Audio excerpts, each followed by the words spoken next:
Hey friends, I'm Tony. And I'm Tyson. And welcome to Two Dudes That Don't Drink, a podcast where we explore the day-to-day struggles and stressors that come with this thing we call life. We will be aiming to offer our listeners practical tips and advice for navigating today without turning to alcohol. Each week, we'll be joined by experts, ordinary people who are making it through the daily grind without a drink in hand.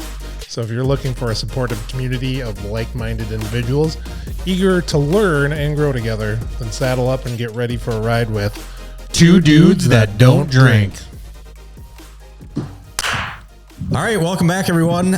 This is episode 8.1, kind of. We had a little snafu the last time we were recording, but we'll get that guy back on here pretty soon. But I am very happy to introduce Melinda.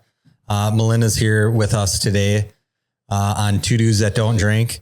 After a long period of time of not being in the recording studio, busy schedules. I'm sure you as well have a busy schedule, and busy schedule equals, who did I say the other day? I was like, well, I have a busy schedule, but I have a busy schedule of not drinking either. Yep. So there we go.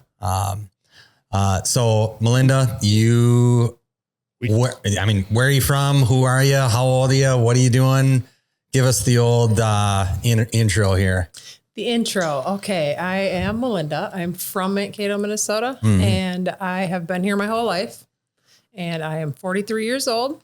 I have been in recovery for 5 years and 3 months, and I am a full-time student up at MSU. Oh, wow. Nice. Working on 2 degrees. I'm very good. I have 3 children, a fiance, and I work part-time. Let's go. So you are busy not drinking as well. Very. Yeah. Very busy. Yeah. Yep. I've thought about going back to school, but no chance. I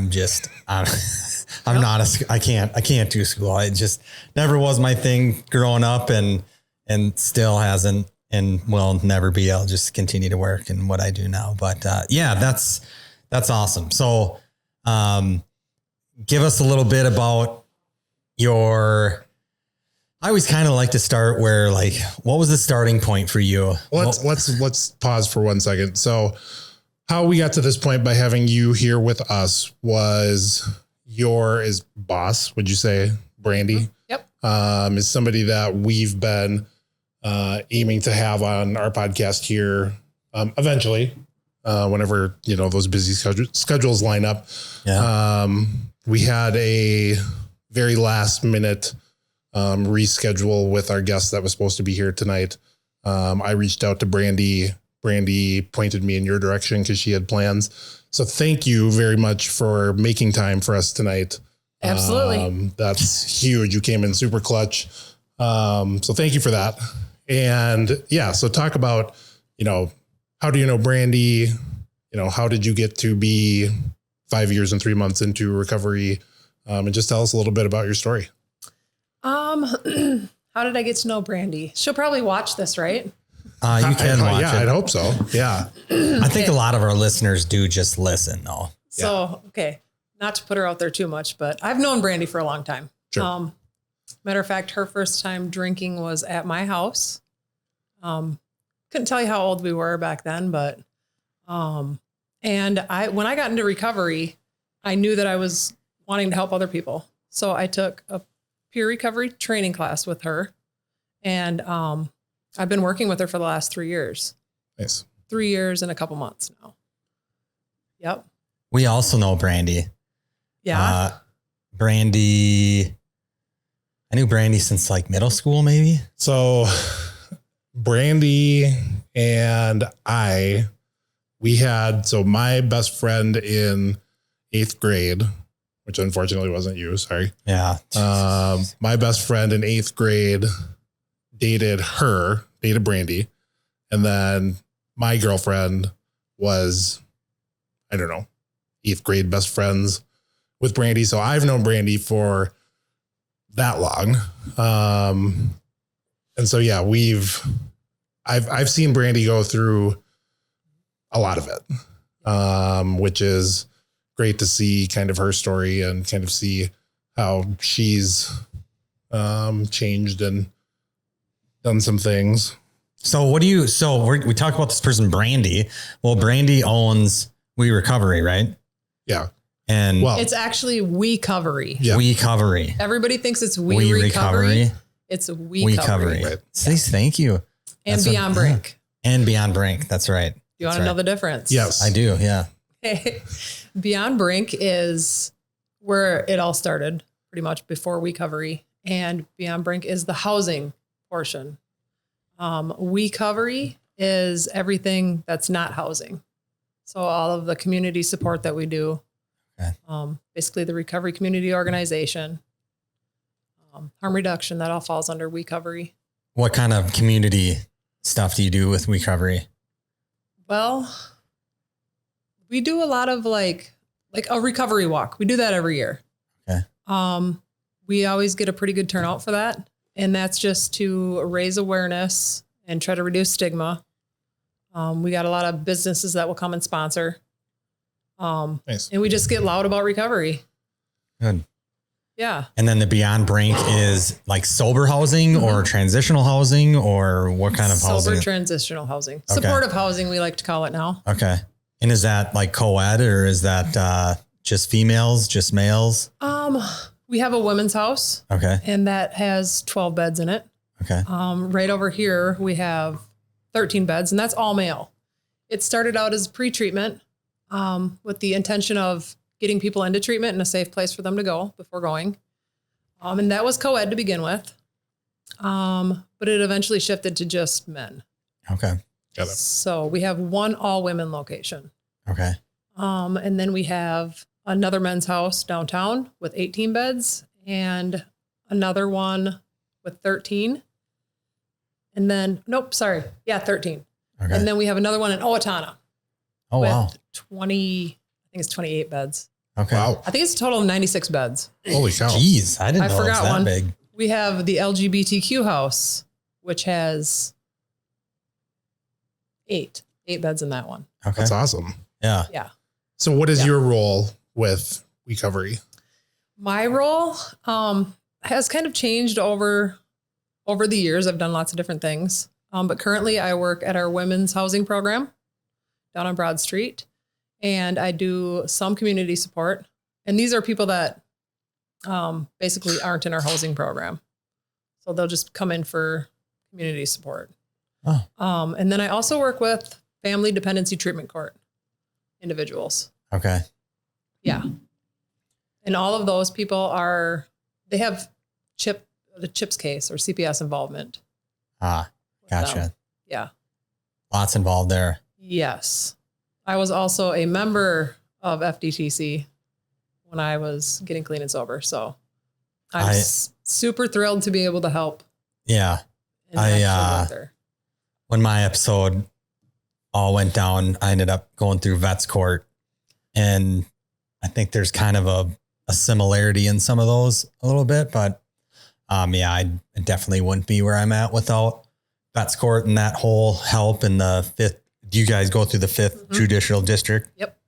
Like, I can't say enough about that district and how just supportive they are to good people who make bad choices. That's what it is. Yep. And it was amazing. You know, I'm thinking, oh shit, I'm getting the book thrown at me. It's going to be rough going here. Kiss goodbye, whatever you thought a life you were going to have here. And, I put my nose to the ground and just feet stomping and just trudged through the whole thing and did what I was supposed to do and listened to POs and other individuals involved in the court system and, just ran through it. It was pretty painless, to be honest with you. Even though I have been a mentor now back with Vets Court, have kind of stepped back out for a little bit here. We'll get back into it at some point, but some of the people who end up getting through there and they struggle in it, it's because they just aren't being honest with themselves and like just trying to buck the system. And it's like, look, you clearly put yourself here. You need to get yourself out of here So do whatever you need to do to get out of here. And I think that's where like, this is another reason why this podcast got thrown in and put together is, you know, we're two regular guys, but we're two regular guys that we went through some shit and we know how to get through the shit. And we have people like you on because you know how to get through the shit. And can you like elaborate a little bit upon like how you got through your shit? Sure. Absolutely. Yeah. So, I mean, I've had a lifetime struggle with addiction. Like when I was 12 years old, I started. So I've been through a lot. When I got pregnant with my daughter, I had a really bad cocaine problem. I was selling cocaine just to support that habit. And I knew I wasn't going to be able to quit. So I actually called up Alfac, the county assessor at the time, and told him I need to get into treatment because I'm pregnant. And he had a bed ready for me within a week. And I went to treatment and had my daughter. And I was actually clean and sober that run for 4.5 years. And then went through a crappy breakup, and alcohol was not my problem, right? Okay. It was not my problem. So I was going to drink. Yeah. Yeah. Right. I'm familiar with that. Yeah. And during that time, I mean, I had a good job. I bought my own house for the first time home buyer. And I did that all by myself. But I started drinking, and because I was lonely and just looking for something to do. Which one night I went out and found some methamphetamine, which I was really actually looking for cocaine. And that was all it took. And it had me hook, line, and sinker. And 5 years went by. I had another child in that time period, and thank God I was able to quit while I was pregnant. And he was born, and, anyways, it got to the point where I was having my car repossessed. I was about to lose my house. I had 2 plastic bags full of mail that I wouldn't open. Like it was bad. And I had desperately wanted to quit. And I tried to quit several times on my own. And I just couldn't do it. And one night, I ended up calling the police on myself pretty much. I was going through some psychosis stuff. Sure. I really was. I thought my ex was putting cameras in the house. I mean, you name it. And I'm assuming this was all meth induced. Yeah. Yeah. Mm-hmm. But at this time, I was 2 days without doing it again because I was on my way to quitting again because I was determined to quit. But I ended up calling the police, and they came and removed my 3-year-old right then and there. And then my daughter, once they found her, she ran away. So once they found her, they were both removed from my custody. And I literally packed up my house in a week and went into treatment again.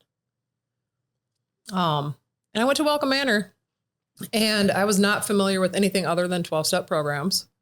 Sure. So I was like, what the heck is this place? Mm-hmm. Like their focus was mental health. Like I didn't even really realize that was a thing. Right. Like mental health. Okay. Yep. I had no idea that my mental health was as bad as it was. And that I needed to do a lot of work there. So that's when FD Kevin Mettler came to see me out at Welcome Manor and asked me if I'd be willing to join Family Dependency Treatment Court.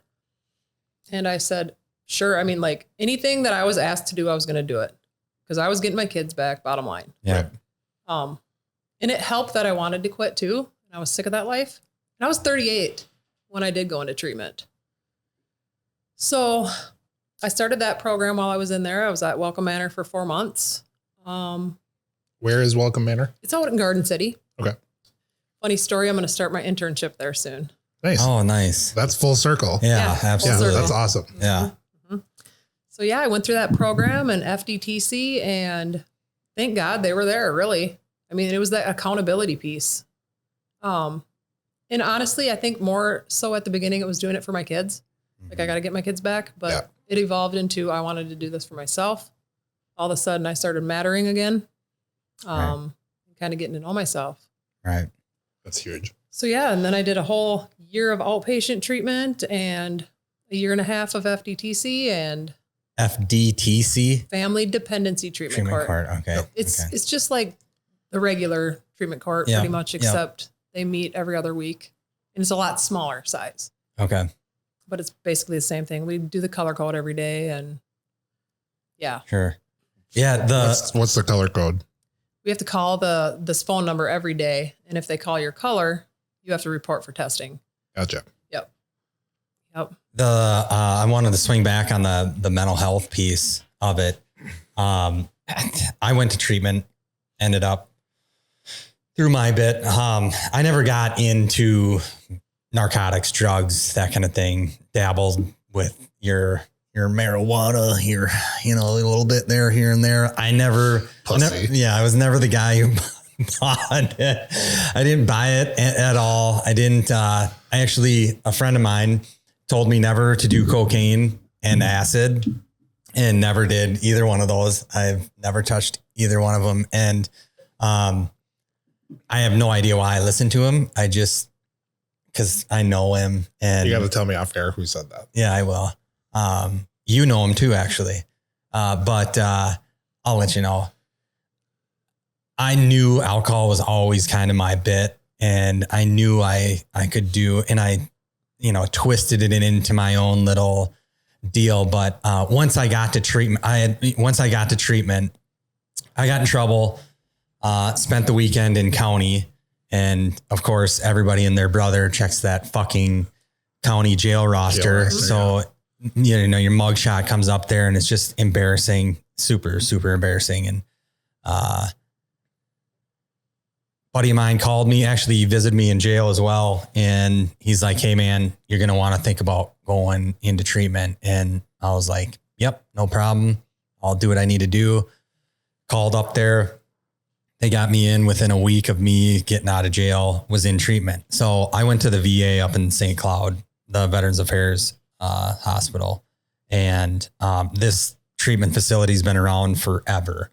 And they had just transitioned from, they used to have a portion where it was post-traumatic stress disorder, a PTSD wing that also kind of coupled alcoholism and just addiction.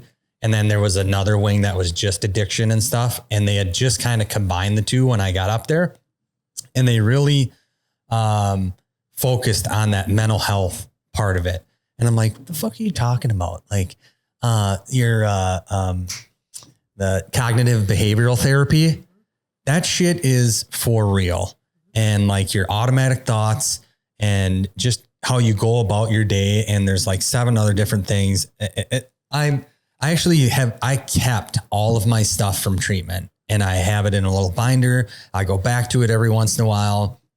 And you're absolutely right. That mental health part of it certainly is a big portion of your recovery. And you got to be right in your mind to make big changes and to do big things, And I think that, and you can maybe correct me if I'm wrong on this, but I feel like the mental health aspect of it has more come on recently as, people are discovering that this is a disease, that this isn't, when I was a kid, we talk about on this podcast often about the stereotypical alcoholic, what we used to think it was.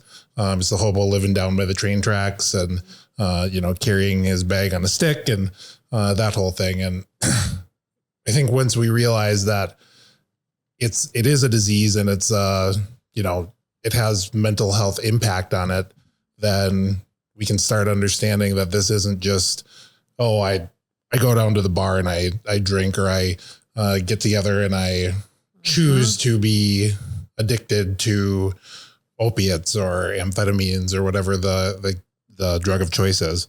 It's not really just a moral problem. Exactly. Mm-hmm. Exactly. I think that so many people,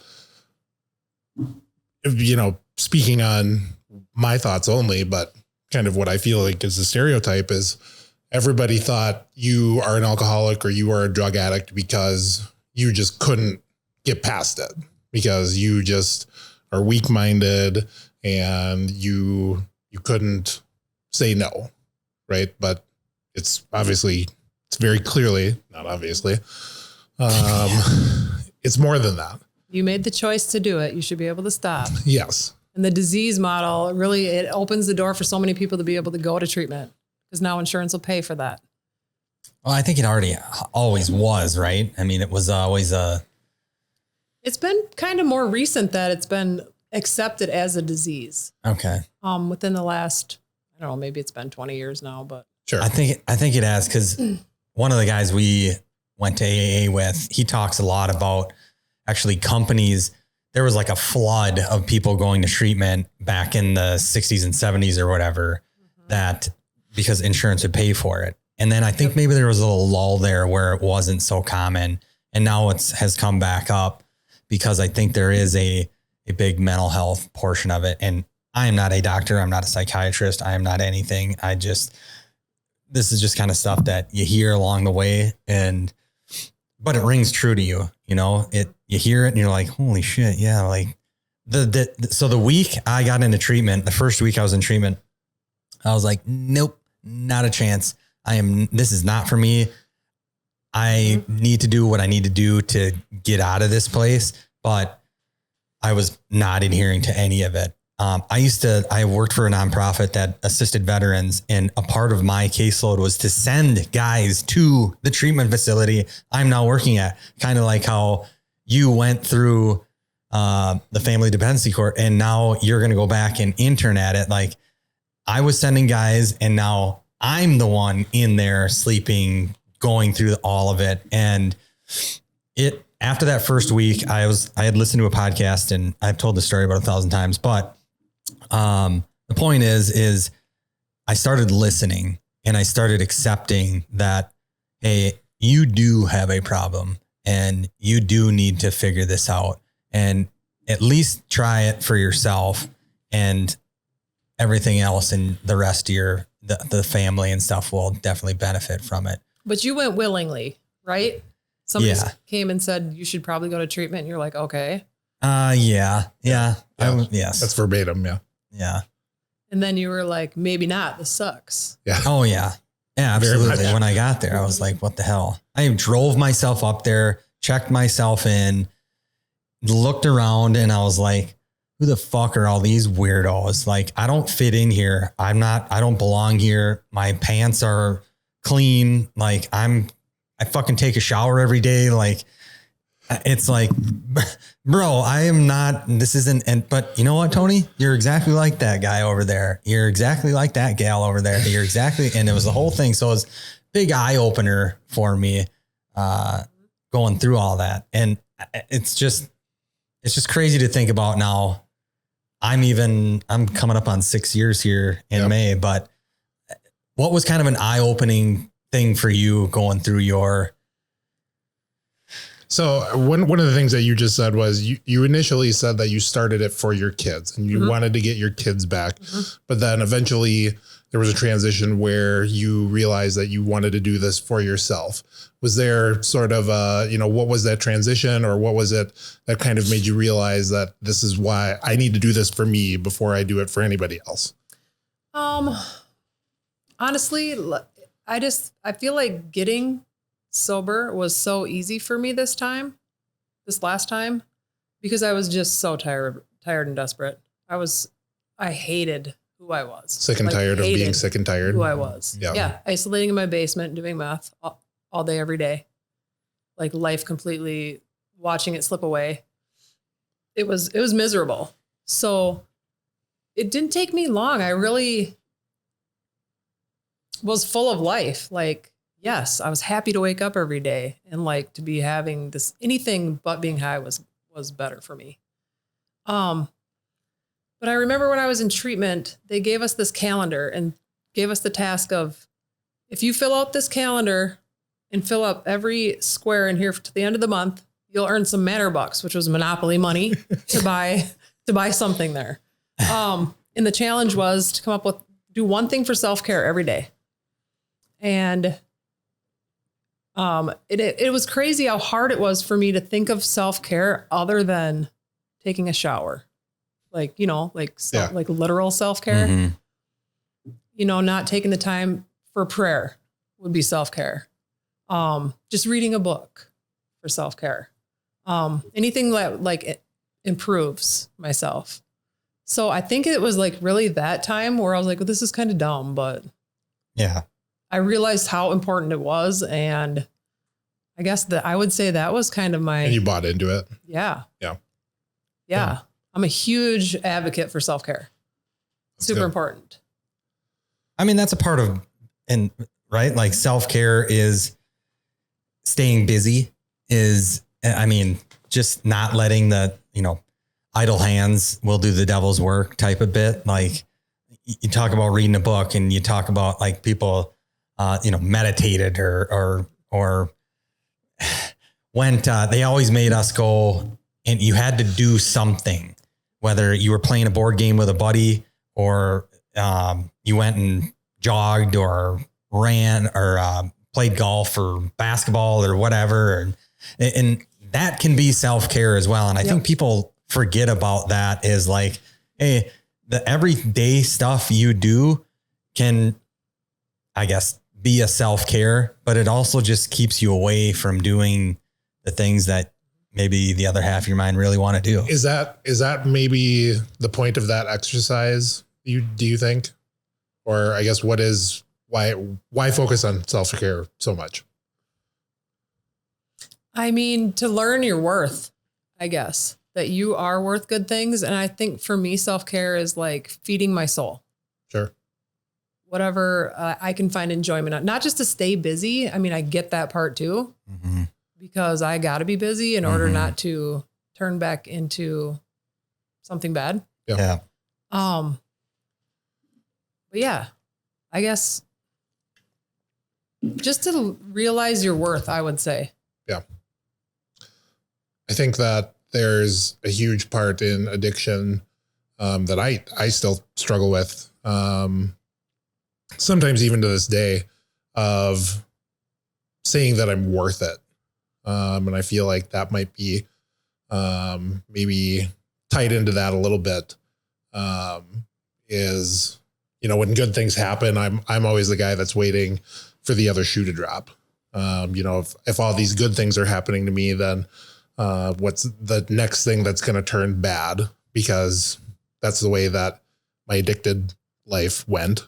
And so to kind of realize and understand and be able to process through some of those emotions and, think, oh, these are happening because I do deserve it and we do deserve it. And I think that there's a big piece in people who are freshly, I would say, into recovery that, you don't understand. And, I'm glad now that I can say that I do feel that way. I do feel like I deserve these things that are happening and they're good and they're positive. You just brought up emotions. How were the emotions when you first got into recovery? I still struggle with my emotions. I actually still have that like there's a sheet of paper that lists out a bunch of emotions and like you can pick one and then there's like a wheel too. I think there's a pie chart or whatever there. And it's something I will be honest. And I still do struggle with it a lot. It was very confusing right away. Super confusing. Just like, how am I going to do this? What am I going to do? I can remember being like, I need to quit drinking, but then like, wait a minute, what am I going to do? Just that whole just chaotic battle between the sides of your brain of this needs to stop and no, it can't stop. And then when it does stop, you're just kind of lost in this just void of nothing really. And I just asked that because when he said emotions, I just flashed back to, I had these floodgates open. I would be sitting there crying and thinking, what am I even crying about? I have no idea. Yeah. Like emotions were so foreign to me. Yeah. Because I was like a stone for years. That was, I've told this story again, in the past, but I was having a bad, really, really rough day at work. I will still to this day call it the worst day of work that I've had, sober or using. And I was like in the middle of a panic attack. I was having deep breaths. to try to calm myself. I called him. I called Tony and just said, like, I'm fucking losing it here. And I was really concerned at that point. And after talking with him, talking with my wife, talking with another friend of mine, I realized that, that's just what it was. It was emotions. It was just having a bad day, anger, sadness, whatever, particular emotion it was. And I just hadn't felt that, because that was when it was easy for me to go to the bar, pick up a drink. And then, my wife asked me, why do you drink so much sometimes? And I told her I'd do it to forget, because I just wanted to get out of, I didn't want to have to deal with that anymore. And it was new. And now since then I've had, other things that have gone on in my day-to-day life where that's not my first immediate reaction anymore. Yeah. It's just a really good coping skill.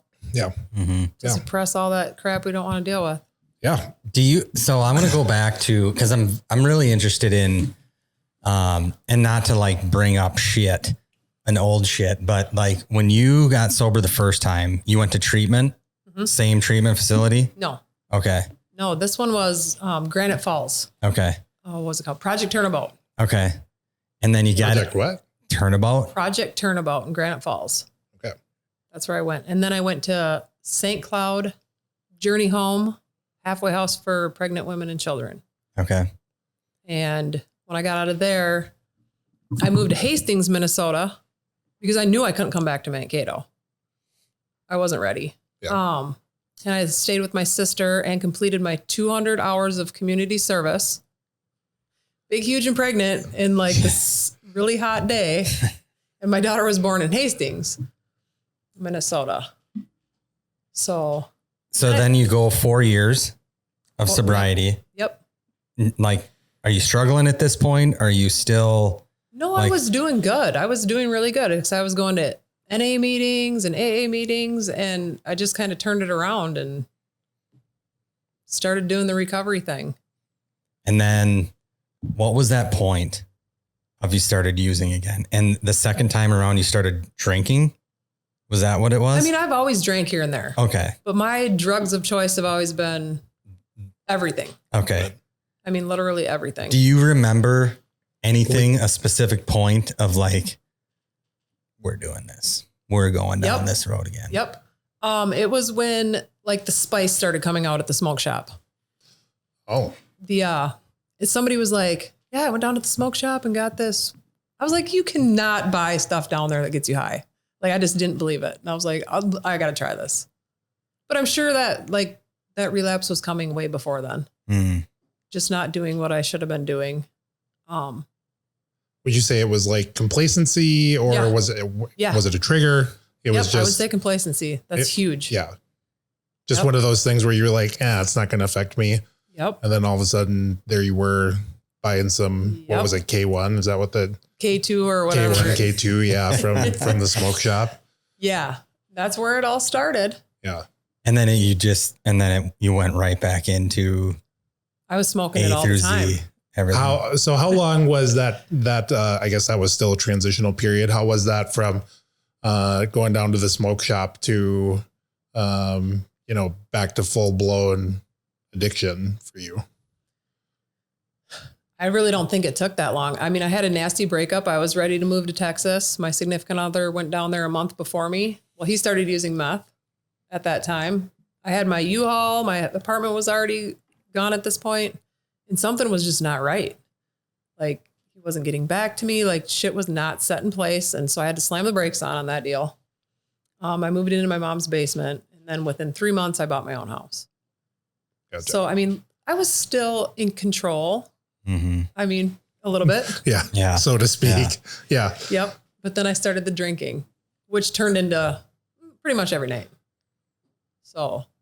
And then it was just, that's one thing that I always like to say that I'm scared of the most when it comes to my addiction personally, is I'm just afraid that it's going to be one day I'm going to turn around and all of a sudden I'm going to, have a cocktail and, you know, I imagine it starts off with a beer for me. I imagine I say, yeah, it's a beer. It's one beer, you know, and then all of a sudden I'm back to full blown using again. They say you pick up where you left off. Yes. Yeah. Yeah. That's the saying. And then it's twice as bad. Yeah. Yeah. Yep. But man, that meth that's the devil's drug. Yeah. Absolutely. Hands down. Yeah. It's still has been an issue and always will be an issue. And I feel like it's gotten more blown up here in the last couple of years, 5 years, 10 years, whatever, because I know people who I grew up with that dealt with that way back when I was in high school and stuff. I think back then it was kind of crank. Yeah. Freebase and. What year were you?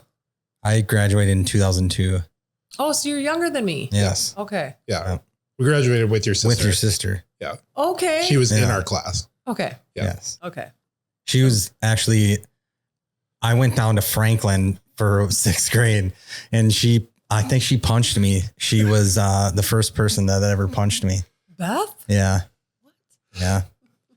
I'll tell you a good story off air about how I actually got my first girlfriend, because I was supposed to be talking to Beth, but I ended up talking to the other girlfriend. Mm-hmm. Yeah. And yeah. Who knows? Maybe me and Beth would have been BFFs. I'll have to tell her I hung out with you guys. Yeah, right. Coming back to, we've talked about the shitty days. Talk to me a little bit about your peer recovery training class. This is something that I've actually been a little bit intrigued by and have wanted to know, what does that all entail? Because I suppose up until this point, you said that you are working on 2 degrees. Do you have a degree right now as it stands? Just an associate's. Okay. So you don't have anything that has like a psychology or anything along those lines? You going for like drug and alcohol counselor or anything like that? Yeah. You are? I'm an ADS major and a social work major. Nice. So I'll be a LADC and a social worker. Okay. Yeah. So what did like the start of you giving back to the, the addiction community, what did that look like? And when did you know that that's what you wanted to do? I don't know. I really had this passion for recovery, and life was all of a sudden awesome. Even though I was still climbing this mountain, trying to clean up all this shitty past. And I knew how hard it was for me to get where I was, that I knew I wanted to help other people get there. Yeah. Like, everybody deserves this life. I don't wish addiction on anybody. And how can I help people get there? So I can't even remember how I started doing the peer support class. Maybe Brandy mentioned it to me. I can't remember, but I started taking that. It was just like a 48-hour training class where we did like five days during the week or something. And is that something that anybody can take? Mm-hmm. Okay. You have to be in recovery. So that's a requirement. You have to have lived experience. Okay. Gotcha. So unless you're not a fucked up individual, you can't do it. Well, there is some about experience. Like, oh yeah, I'll talk to people and I like talking about it. It's a therapeutic for me. I will tell you what I did, how I got there, how I'm doing now. And, people just kind of look at you like, holy shit. Do you know Mike McGinnis?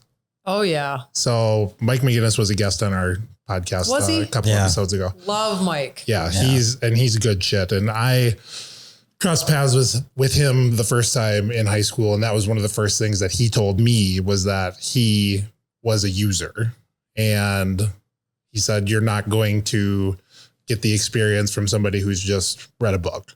You have to have somebody that has lived the life and kind of understands what addiction and what recovery is all about. I didn't think that he knew what he was talking about at that point. And now I can very much endorse the fact that you have to have experience to be able to tell somebody else, you know, this is what I went through. Not necessarily that it's what you're going through, but here's a way that maybe it might help you deal with it.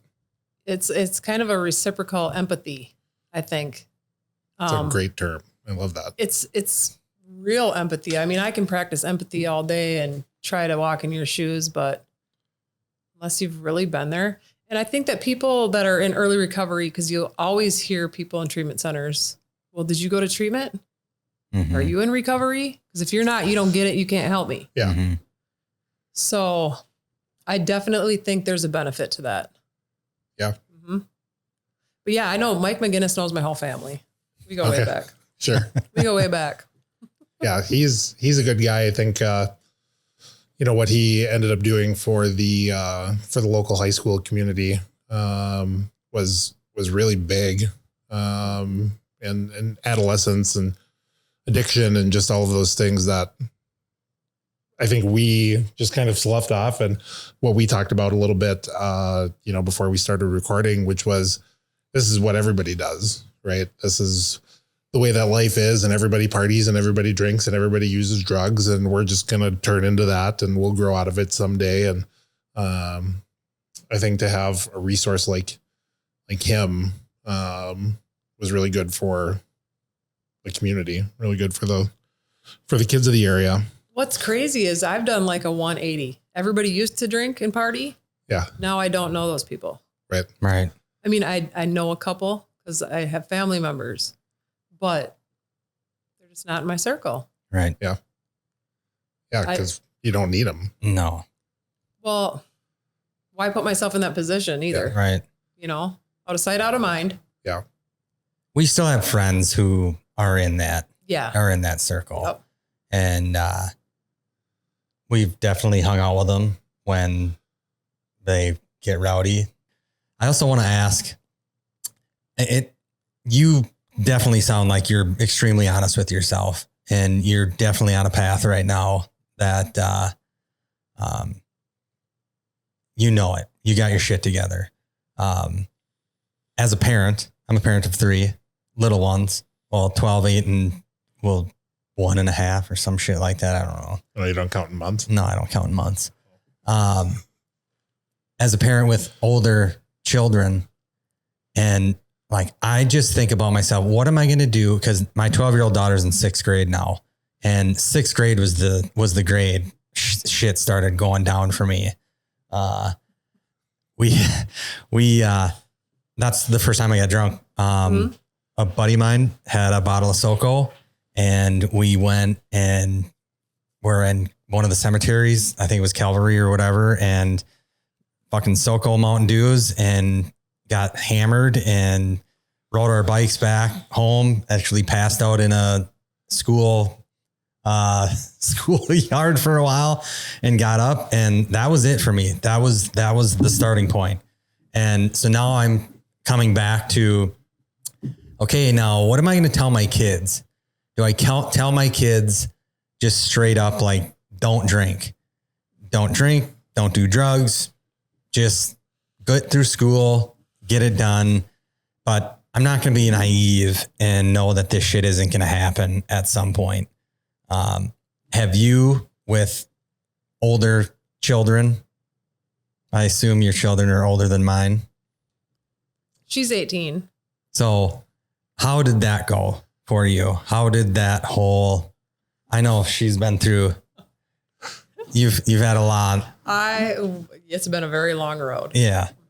So for those that don't know, because we haven't talked about this for the audience, you have your daughter and her boyfriend here. Yes. Okay. So that's why we keep looking. That's who we keep, for anybody that's watching. That's who we keep referring to. Yeah. And you know, I guess I was sober when she was young. Mm-hmm. But she was, you know, like around 5 years old or so when I completely fell off the grid. So she didn't really have a mom. I wasn't there physically, mentally, emotionally. I was a crap parent. Mm-hmm. So she turned to her friends and kind of started veering down that path. So I didn't really have the opportunity, I guess, to say don't do drugs. Sure. Until later when I was in the position where I could say that. But like you said, we can't be naive. Mm-hmm. It's out there. They're going to do what they're going to do. And I almost feel like the more you say, don't do it, it's bad for you. Yeah. Right. Let me find out myself. Yeah. All right. Yeah. So you just let them live. And then when the lesson comes, when it happens, then a lesson is to be taught. Mm-hmm. And it's hey, harder than hell though. How's that going for you? Yeah. Yeah.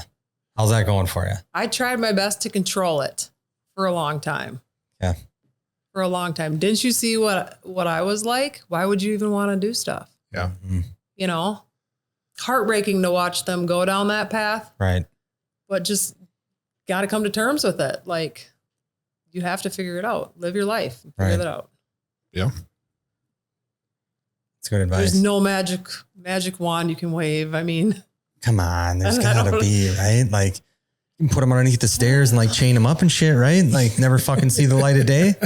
You just don't get to go outside. Yeah, you just don't get to go outside. Yeah. No, okay, I want to tell you guys something.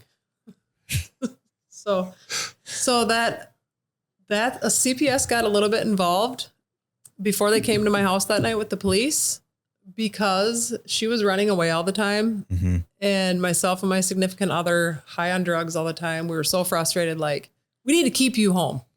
We literally tied her up in the house on a chain that was long enough to leave the house. If she needed to get out for a fire, she could go anywhere in the house. But we locked her to this thing and she had free range. So I don't think I'm like a completely bad person, but CPS was like, you cannot do that. Like, she keeps running away. Like, what am I supposed to do? Yeah, true story. Okay. So you can lock them up, but you're not supposed to. Right. That's and we can laugh at that and be okay with it now because of all the healing that has happened over time. And I think humor is, Tyson and I really like to add humor and keep shit light because it truly does help lighten those dark times and the dark thoughts. And you just don't be so serious. And would you say again that the using contributed to? Oh yeah. Like that's not something that sober Melinda is going to do or even consider. Right? No, I mean that just speaks for the thought process while we're using. Right. Yeah. We don't think stuff all the way through. No. It's like first thought wrong. I mean, not when you're high. Yeah. No. That's logically does make sense. I don't have kids. I can say that. I was asked while I was sitting in jail, I think it was in jail. They like interviewed me and they're like, would you do this sober? And I looked at the lady and I was like, are you fucking kidding me? No, absolutely not. Like that night was a really bad. But that seems like common sense to you, but there are people that do that when they're sober.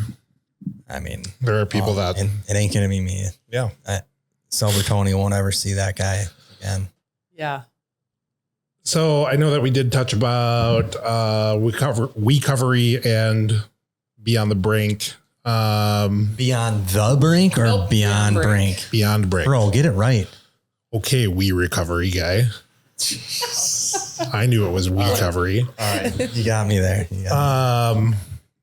What does the kind of future hold? So I know that you said that you're going to be doing your internship at Welcome Manor. What is in the future for you in the recovery space?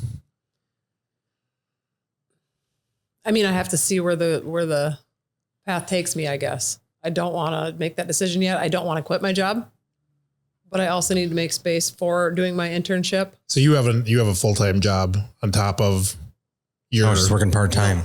Nope. I work part-time. Gotcha. I mean, sometimes I'll put in close to 40 hours a week, but I'm full part-time status technically. But yeah, I might just drop down to every other weekend. So I have a weekend for myself here and there. Yeah. But I don't want to leave. It'll be literally heartbreaking for me to leave. I love all of my coworkers. I love the people. It's hands down the best job I've ever had. That's awesome. Can't couldn't you be in some kind of support role or something like that? Like you didn't have to leave like completely or. Right. Yeah. Right. That's still an option. Can. Yep. It's still an option. Yeah. I don't plan on letting it go easily. Yeah. Right. But if I'm doing full-time hours somewhere else and then I have my family, so I can't answer like what that'll look like. Sure. But I wouldn't trade my job for anything. My coworkers are like my family. What would you say is the most rewarding part of your job? Just seeing that one person excited about, oh my God, I did it. Yeah. Something good's happening for them. I got my kids back. Right. Success. Success is the most rewarding part of my job. For Not just your success, others' success. Other people. Yes. Right. Yep. Can you believe it? I got an apartment after I've been trying to for years. Yeah. I have a felony drug charge. Nobody will rent to me. By the way, that's one of my interests. I kind of want to become some kind of a legislative liaison with my social work. I feel like this little baby carrot in this huge field. It's a little discouraging, but something should change. Like you have a drug sale charge, but housing is necessary. Yeah. Right. People need somewhere to live. Right. Like you can't hold that against them forever. Mm-hmm. It's true. And that's what repeats the cycle. I can't put my life back together. I might as well go get high. Yeah. You know? So I want to advocate for change in that way too. That's awesome. Yeah, that's huge. I do think that people out there with previous felony charges, I've seen on different housing posts and stuff like that. They just have, I mean, whether it be violent or narcotics or drugs or anything like that, like that's a really tough thing to come back from. It is. And so I think having somebody like you that can help facilitate that, that's awesome to be able to see that success. That's great. That's that's probably the number one problem I see. Sure. With people that we work with. Is finding permanent housing. Felonies getting in their way, and it's all related to their drug use. Yeah. And now they're trying to change and be better people, and they aren't getting anywhere. Sure. It's frustrating. But yep, success, definitely the most rewarding part of my job. And seeing people grow and change. Like weekly, monthly, day over day, every hour. No, it's a process. Yeah. It's definitely a process, but just knowing that person at the beginning of their recovery journey and then seeing them 2 months later and just keeping track of that progress they've made. Mm-hmm. Because we do like recovery management plans where they set goals. And like when I met you and you came in here, you were so broken. You didn't even have visits with your kid. You didn't have anywhere to live. You weren't driving. Mm-hmm. You've got your license now in a car and somewhere to live, and you're having supervised visits with your kid. Yeah. So, I mean, you can like really look and see that. I mean, those are tangible things. Yeah. Like those are definitely things you went from not having to now possessing. That's got to be a huge. And look, you're nice and kosher dealing with this where before you blew up. Yeah. You know? So, I mean, and you can see that change in people too. Yeah. Just their looks. When I stopped working with somebody who went back out and I see them, it's heartbreaking when you know they're back out there.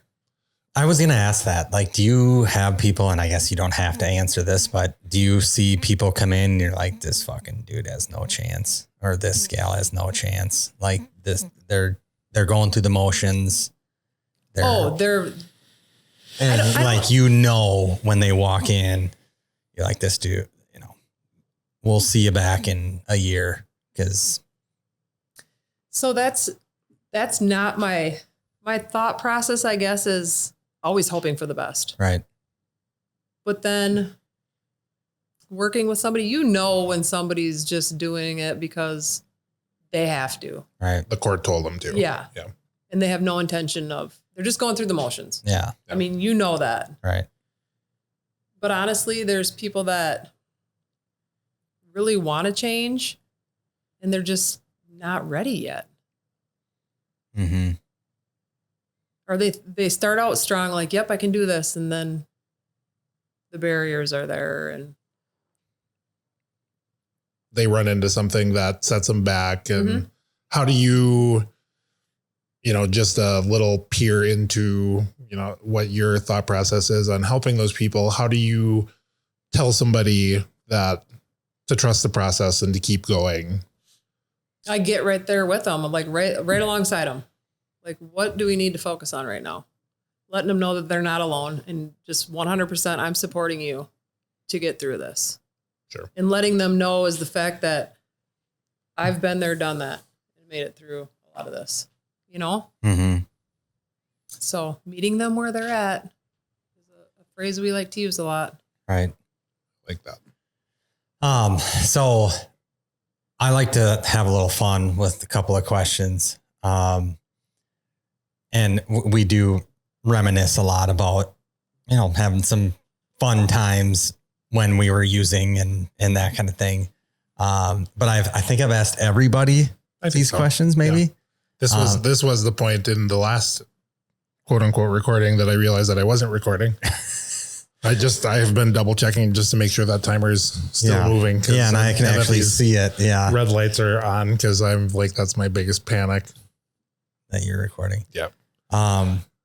So I'm going to preface here. Is that the right word? I'm going to, knowing your family, I know your younger sister, you have another sister, right? Mm-hmm. There's 3 of you. There's 5 of us. There's 5 of you. I have 2 half sisters. Okay. That have a different dad. Sure. So me, Monica, and Beth all grew up together. We're all 3 years apart. Monica, that's it. Mm-hmm. And are you the oldest? Middle. You're the middle. Monica's the oldest, and then Beth. Mm-hmm. So, I always saw you guys wearing Grateful Dead shirts. Oh yeah. Yep. So my question is, what was your party song? What was the song that was always on at a party? And I had imagined it was a Grateful Dead song, but I'm giving you shit about wearing the Grateful Dead shirts, but a lot of AC/DC. Really? A lot of AC/DC. Really? Prince. We're going to party like it's 1999. Really? Because we were the class of 1999. Oh, you were the, that makes sense. Class 99. Yep. Okay. Or the Doors. The Doors. Yep. Yeah. The Doors was always on too. Doors was huge at Led Zeppelin, Nirvana. Okay. Yeah. They're probably like, what? Who? Yeah. Apparently Nirvana's like coming back in. Nirvana's really big. Yeah. And like my daughter got a Nirvana shirt for Christmas and I'm like, what? I thought you were talking about the music. Yeah. No, the music. The music. Yeah. Well, the whole, everything. I think the grunge era is making its comeback. So that's why the kids are wearing, God, I fucking hate using the term the kids. But that's why younger adults these days are wearing jeans. They're not adults. They're kids. Yeah. No, they're adults. Yeah. But that's why they wear the same jeans and everything that you the guys. cycle like repeats. Yes. Mm-hmm. Yes. I remember when Jinkos came back and all the parents were saying, I can't believe bell bottoms made a comeback. And then once that ended, I was like, well, that'll never come back again. And now here we are. Now it's again. But yeah, I asked one person that I saw this past summer with a Nirvana shirt on. I said, name me one Nirvana song. And she was like, who? Yeah. I was like, okay, never mind. Proving my point. And then I went out and kicked people off my front yard and said, get off my lawn, and made me feel really old, because that's like what old people do, is tell kids that their music sucks. Right. Right. What was your song? What was your party song? I don't know. Well, we were at the same parties anyways, but you always talk about Weezer. Yeah. Blue Album. I don't know if I really have. Probably the Strokes last night. That's always what I think of. That was on too. Weezer. One of their songs? I don't dress like Buddy Holly. Okay. Yep. What about the sweater song? The sweater song. Yes. Yeah. I think that was on the Green album though, wasn't it? No, that might have been Blue Album. Whatever. So another one of the questions is, what's their SoundCloud? That's what I want to know. What's their right? That's SoundCloud. You got a SoundCloud, don't you? Yep. Yeah. See, fucking with it. Yeah. Okay. All right. So I guess I don't really know. were more into the narcotic world, like when you were partying, I always ask, what kind of drunk were you? But oh my God, I had fun. okay. You were a partier. I was doing keg stands, beer bongs. I mean, I did drink, but my go-to was definitely after a few, it was like, where's the weed? Where's the coke? All the other. But yeah, definitely. You were the party. The party. Oh yeah. Yeah. Oh yeah. I could outlast some people and Oh yeah. love to dance and get crazy. They raised us Yep. different. They raised us different up at East. I think that they taught us how to party up there. We held our own for sure. Yeah. Oh yeah. Pour out a little liquor for. Lots of keggers on the farms. Yeah, there was. There was a lot of that. Just people with random land, and it was like, we're going out there. And Well, and that's like something that I have found out that people don't do like anywhere else. Like they have shop parties. They don't just go to they go party in somebody's house. They don't just put a keg in a cornfield and just throw a party with 300 people at it. And burn wood pallets.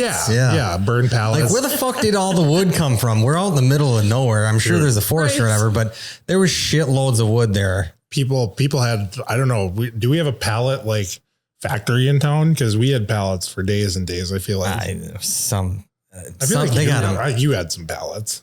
I never brought the wood. Maybe from next door. There was some extra pallets left. I never over. brought wood. I always showed up late to these things. That surprises me as the bonfire guy. Tony, if you start a fire wrong around Tony, he will let you know. Oh yeah. It's Never was a Boy Scout either. I just know how to start a fire. it's definitely one of those. Or if parents were gone, somebody's parents would be gone and we'd have a party there. Yeah, I would always make sure that I couldn't do that at my house because I didn't want to show. I mean, I had parties at my house. Hold on a second. I had parties at my house, but they're always with a select group. But it was always where I couldn't leave a mess. So like the cabin was always the choice. Oh man. The choice of the party. You had a place. party that had 6 people in it and you ended up with a hole in the wall and puke on the wall and people walking around with beer boxes on their feet. Oh, yeah. Yeah. And that was with 8 people. No, yeah. We raged. It was Yeah. like 100 people were there that night. Yeah. RIP to those days. I mean, Rest again, in peace. one of those things that we just thought that that's what kids did. And that's always what kids were going to do. It's refreshing now to see these days that not everybody parties like that. And it's really No, it is Well, really nice to see. It was fun. it was. We had a lot of fun. We did. And then it turns into not fun when it's an unmanageable problem all of a sudden. When I'm 35, 36, 37 Yep. and still doing the same stuff that I was doing in high school, that's when. And all your friends are now moving on and doing well. Yes. But you're stuck doing it. Yep. Yep. That was kind of the eye opener for me. You got any other fun questions? I think those are my 2. Yeah. I gotta revamp my questions, but I really like to ask those 2 because it gives you the warm and fuzzies again here once in a while. But I know that you did say that you are engaged. Congratulations on that. When's the big date?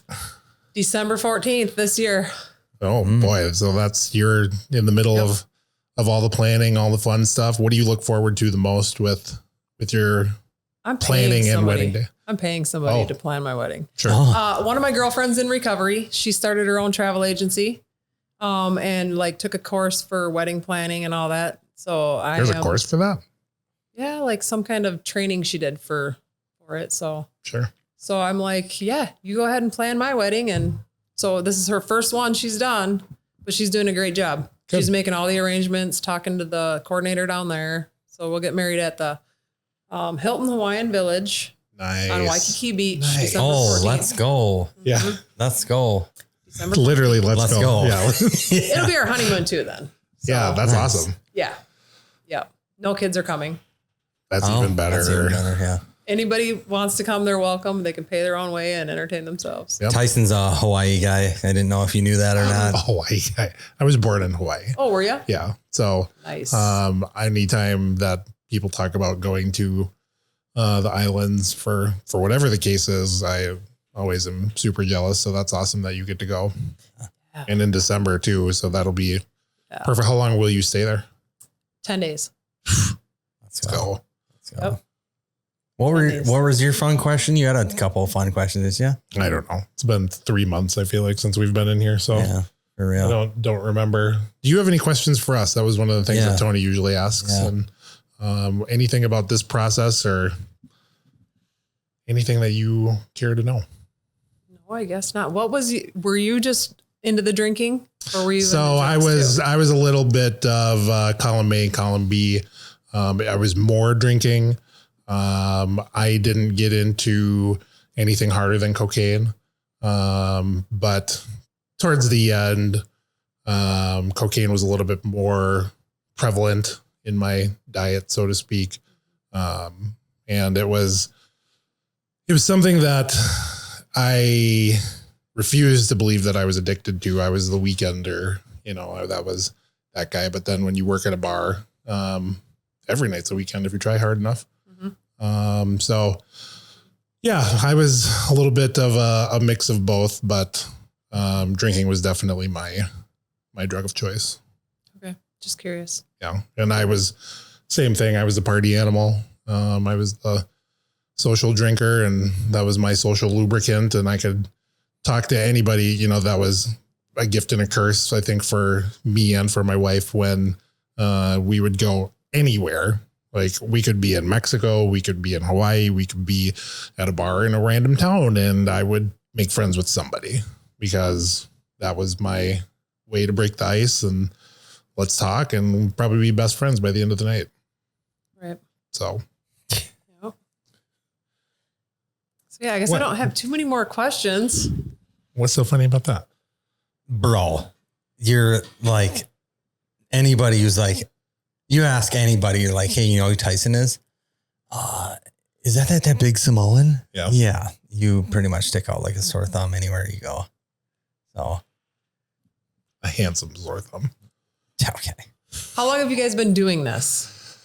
Not even a year. Yeah. It was actually like July was our first one. Well, I think we tried to record an episode in June, and then we didn't even use that very first episode. Oh yeah, that's right. Yeah. So we try to keep this casual, and we were like, oh yeah, we're going to swear, use swear words, whatever. I think I said fuck at least 30 times in the first 5 minutes. 40 times. And it was like, okay. I mean, we should probably revamp that a little bit. The whole like, this is how I talk when I'm around my buddies type of thing. Like, okay, you can dial it back a little bit from there, but didn't your wife listen to it and say, like, after the first 5 minutes, like, she's like, yeah, I can't listen to this anymore. And I was like, oh, it can't be that bad. And then I actually listened to it and I was like, whoa. Okay. Yeah. I Like, sent him a rough copy of it. So yeah, we've been doing it. We don't have 10 episodes. This will be episode 9 because we've gotten past, there's like a 7-8 episode kind of wall that most podcasts hit where they stop. Life happens. I mean, we aren't doing this for any sort of money. We should technically be paying for it. But shout out to Auto Media Group for sponsoring us till we can pay them. We're going to pay Wes, I promise. Yeah. But yeah, it's just something that we've done as more of a project, passion project, and something that we just like to do because I think this is helpful. I think that this truly will help somebody. I think that there's somebody that is going to listen to this and is going to find some value in what we've said for sure. And what you've said. Mm-hmm. I mean, there's definitely, I've found a ton of value in just hearing your story. And I'm really glad that we didn't have any preconceived notions of, who you were, what your story was. So to be able to just get some people on and have them talk, that's great for me. And I love that you were willing to share that with us. And yeah, I didn't even know you're sober. It's crazy. Like, oh, really? They're sober? I was like, oh, that's awesome. Yeah. It just feels really good. Oh yeah. Yeah. And not only sober, but just like actively helping other people get there. Mm-hmm. Like that's really big. I think the final question that I have is usually just the stereotypical, what would you tell somebody that's either new into recovery, somebody that's experimenting, somebody that's thinking about it? What's your words of wisdom that you would like to give somebody in that space? So somebody newly in recovery? Newly, I think, experimenting in it, to sober curious. I know that that's kind of a big term these days. Somebody that's trying to get there. I guess there would be probably a difference for if there's somebody actively attempting or somebody who's just tossing that idea around. Tell us both. Somebody who's actively attempting, stay. No matter what, don't give up.